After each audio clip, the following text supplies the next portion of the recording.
चलिए जानते हैं छत्तीसगढ़ की 25 बड़ी खबरों को सिर्फ 10 मिनट में। लेकिन उससे पहले वीडियो को लाइक और चैनल को सब्सक्राइब जरूर करें। सरेंडर नक्सलियों का केस वापस लेगी छत्तीसगढ़ सरकार। छत्तीसगढ़ सरकार ने सरेंडर कर चुके नक्सलियों के खिलाफ दर्ज आपराधिक मामलों को वापस लेने का फैसला किया है। बुधवार को हुई साई कैबिनेट बैठक में प्रस्ताव को मंजूरी देते हुए कैबिनेट सब कमेटी और जिला स्तरीय कमेटी बनाने का निर्णय लिया गया। इसके तहत अच्छे व्यवहार वाले और नक्सल गतिविधियां छोड़ चुके लोगों को राहत दी जाएगी। बैठक में जन विश्वास विधेयक 2025 के दूसरे संस्करण को भी मंजूरी दी गई, जिसके तहत 11 विभागों के 14 अधिनियमों में 116 प्रावधान बदलकर छोटे उल्लंघनों पर त्वरित प्रशासनिक कार्रवाई सुनिश्चित की जाएगी। कवर्धा नायब तहसीलदार पर अवैध धान परिवहन कराने का आरोप। कवर्धा जिले के समनापुर क्षेत्र में ग्रामीणों ने रात 1 बजे अवैध धान की खेप पकड़ी, जिस पर नायब तहसीलदार प्रेम नारायण साहू पर तस्करी कराने का आरोप लगा। ग्रामीणों ने वीडियो भी बनाया, जिसमें तहसीलदार नाराजगी जताते दिखे। धान एमपी के बालाघाट जिले के छपला गाँव से लाया गया था। ड्राइवर विजय बसंत किसी भी वैध दस्तावेज को प्रस्तुत नहीं कर सका, जिसके बाद पुलिस ने उसके खिलाफ मामला दर्ज किया। घटना झलमला थाना क्षेत्र की है और पुलिस अब धान तस्करी के पूरे नेटवर्क की जाँच कर रही है। जवान बोला कमांडेंट ने 6 महीने में 4 बार किया ट्रांसफर। छत्तीसगढ़ पुलिस की 3री बटालियन अमलेश्वर के जवान नवदीप पांडे ने वीडियो जारी कर कमांडेंट मेघा टेम्भूरकर पर 60,000 रुपए की मांग कर ट्रांसफर पोस्टिंग में मनमानी करने का गंभीर आरोप लगाया है। उसका कहना है कि पैसे न देने पर 6 महीनों में 4 बार ट्रांसफर किया गया और उसकी शिकायतें भी अनसुनी रहीं। वहीं कमांडेंट ने आरोपों को सिरे से खारिज करते हुए बताया कि नवदीप एक डिफॉल्टर सिपाही है और उसके खिलाफ विभागीय जांच चल रही है। उनका कहना है कि वो पोस्टिंग से बचने के लिए झूठे आरोप लगा रहा है।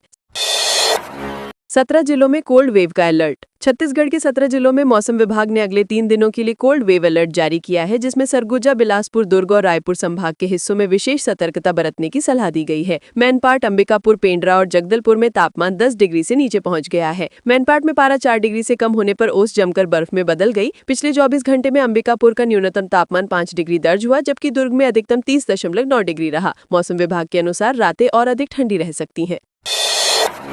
दुर्ग में सुबह सुबह जिम में लगी आग। दुर्ग के सिंधी कॉलोनी स्टेशन रोड पर स्थित एक जिम में सुबह 6 बजे अचानक आग भड़क उठी, जिससे क्षेत्र में हड़कंप मच गया। वर्कआउट के लिए पहुंचे लोग तुरंत बाहर निकल आए और बड़ी दुर्घटना टल गई। सूचना पर फायर ब्रिगेड की 2 गाड़ियां मौके पर पहुंची और कड़ी मशक्कत के बाद आग पर काबू पाया। आग में महंगी जिम मशीनें और उपकरण जलकर नष्ट हो गए। घटना मोहन नगर थाना क्षेत्र की है और आग लगने का कारण अभी स्पष्ट नहीं है और फायर विभाग और पुलिस इसकी जाँच में जुटे हैं।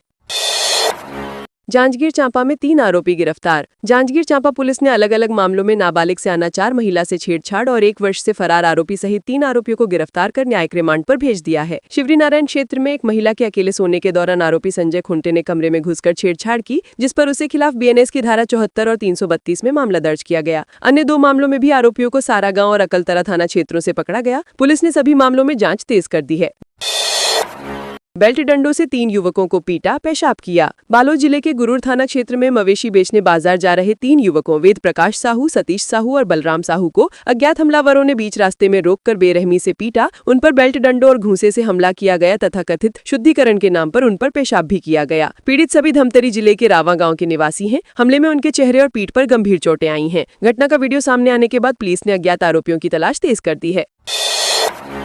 जेब में सोना चांदी लेकर भागा चोर, जवानों ने दौड़ाकर पकड़ा। बिलासपुर के सिविल लाइन क्षेत्र में गश्त कर रहे पुलिस जवानों ने संदिग्ध युवक को भागते देखा और पीछा कर पकड़ लिया। तलाशी में उसके जैकेट से सोने चांदी के गहने और नकदी मिली। पूछताछ में उसने स्वीकार किया कि उसने एक शिक्षक के सोने घर में चोरी की थी और लाखों का सामान लेकर भाग रहा था। घटना का पूरा घटनाक्रम सीसीटीवी में रिकॉर्ड हुआ है, जिसमें जवानों से दौड़ाते दिख रहे हैं। एसएसपी रजनीश सिंह ने ठंड में मुस्तैदी से ड्यूटी कर रहे जवानों को प्रशंसा दी है। कल्याण कॉलेज में एनएसयूआई का हंगामा, विधायक प्रतिनिधि समेत 7 पर एफआईआर। भिलाई की सेक्टर 7 स्थित कल्याण कॉलेज में 2 महिला कर्मचारियों को पुनः नियुक्त करने और उनसे सार्वजनिक माफी की मांग को लेकर एनएसयूआई कार्यकर्ताओं ने जोरदार प्रदर्शन किया। इस दौरान प्रदेश सचिव और विधायक प्रतिनिधि आकाश कनौजिया ने साथियों के साथ प्रिंसिपल डॉक्टर विनय शर्मा को लगभग आधे घंटे तक घेरे रहा। कॉलेज प्रशासन की शिकायत पर आकाश समेत 7 लोगों पर एफआईआर दर्ज की गई। एनएसयूआई का कहना है कि प्रिंसिपल बाहर नहीं आए तो इसलिए उन्हें कॉलेज के अंदर जाना पड़ा।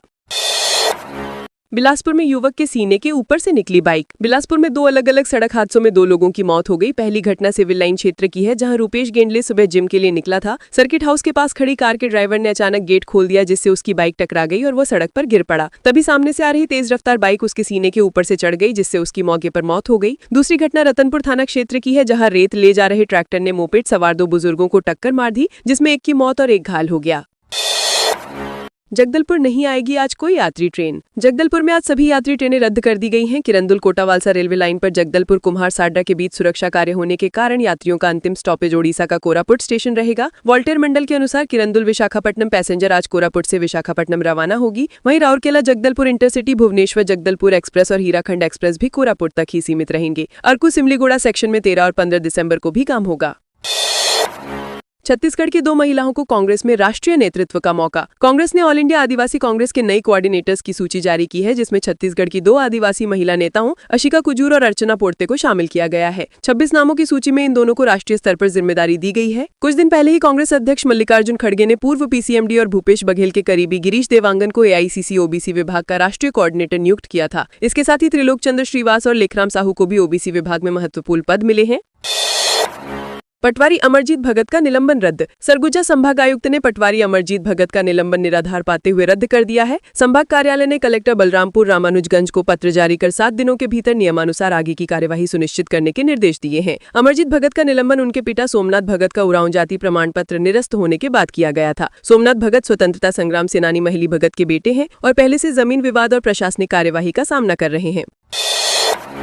महिला डीएसपी के प्यार में फंसा रायपुर का कारोबारी। रायपुर के होटल कारोबारी दीपक टंडन ने महिला डीएसपी कल्पना वर्मा पर रिश्वत, ब्लैकमेलिंग और धोखाधड़ी के गंभीर आरोप लगाए हैं। उनका दावा है कि डीएसपी ने उन्हें लव ट्रैप में फंसाकर शादी का झांसा दिया और करोड़ों रुपए कीमती गाड़ियां और ज्वेलरी ले ली। टंडन का कहना है कि संबंध बिगड़ने के बाद उन पर दबाव बनाया गया और धन वापसी की मांग पर धमकाया गया। वहीं डीएसपी का कहना है कि ये पूरा आरोप राजनीतिक और व्यक्तिगत साजिश है। फिलहाल पुलिस ने किसी भी पक्ष की एफआईआर दर्ज नहीं की है, लेकिन चेक बाउंस का मामला कोर्ट पहुंच चुका है।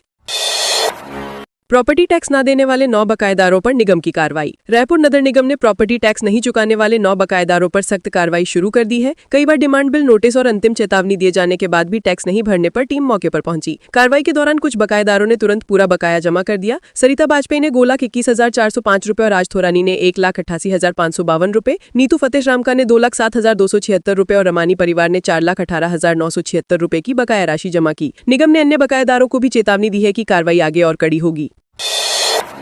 पलारी में करंट लगने से युवक की मौत। बलोड़ा बाजार जिले के पलारी थाना क्षेत्र में करंट लगने से एक युवक की मौत हो गई। ग्राम खैरी निवासी 30 वर्षीय जगत तारण दोपहर में गांव के बाहर नाले के पास बने तालाब क्षेत्र में बेहोश पड़ा मिला था। मरीजन उसे तुरंत पलारी के सरकारी अस्पताल ले गए, लेकिन डॉक्टरों ने जांच के बाद उसे मृत घोषित कर दिया। शुरुआती जानकारी के मुताबिक तालाब क्षेत्र में कहीं करंट प्रवाहित होने की आशंका है, जिससे युवक की मौत हुई हो सकती है। पुलिस मृतक के मोबाइल, आसपास के तारों और घटनास्थल की जांच कर रही है। पोस्टमार्टम रिपोर्ट के बाद स्थिति स्पष्ट होगी।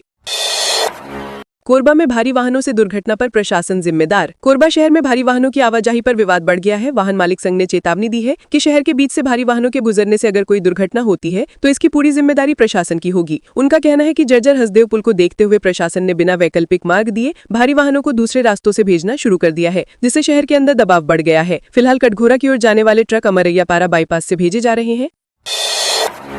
भूमाफिया के खिलाफ आदिवासियों का मोर्चा। बस्तर अंचल के संकनपल्ली गांव के ग्रामीणों ने मंगलवार को मोडकपाल थाना पहुंचकर जगदलपुर के भूमाफिया कमलदेव झा और उसके परिवार पर जमीन हड़पने के गंभीर आरोप लगाए हैं। ग्रामीणों का कहना है कि झा परिवार ने अधिकारियों की मिलीभगत से असली दस्तावेज में छेड़छाड़ कर फर्जी कागजात तैयार किए और कई आदिवासी परिवारों की पैतृक जमीन अपने नाम दर्ज करा ली। पीड़ित बसवैया जव्वा ने बताया कि उन्हें पता चला कि उनकी जमीन बिना बेचे ही कमलदेव झा के नाम चढ़ा दी गई। इस मामले में पुलिस की मिलीभगत का आरोप भी लगाया गया। पुलिस ने कार्यवाही का भरोसा दिया है।